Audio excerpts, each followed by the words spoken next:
Yan, mas maiksi talaga mga kabayan itong isang paa ni nanay na taga Dipon Quirino. O, ito po, San Isidro Dipon Quirino. Ito po na-stroke ang ating kasisteran.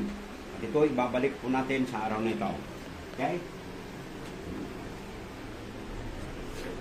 Lambot mo, sister. Ayan. Lambot mo, ha?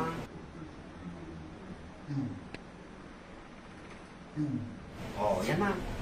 Pasat lumakas na, nakabalik na. Oh, malakas na. Oh, lambot. Lambot. Din sa may pama. Yan. Oh, yan na.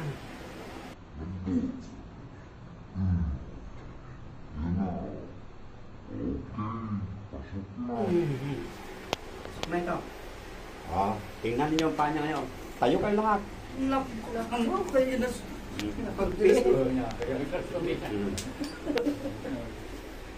Ito, hindi magpapantay dito kung hindi maibalik doon. Kaya pantay na. Good na. Okay. Ito, pag naidikit na dito, talagang gaganda yung lahat. Kasi pag nakahiwalay, paano ngayon niya? Sumarot, nagigata na kalawin ko kanya. Yan. Yan ang kagandahan. Kaya, dito, nakatali ito ha. Dito. Dito sa taas. Kasi para magdikit dito. Manok. Ito, isang linggo ito na nakatali. Ay, gano'n?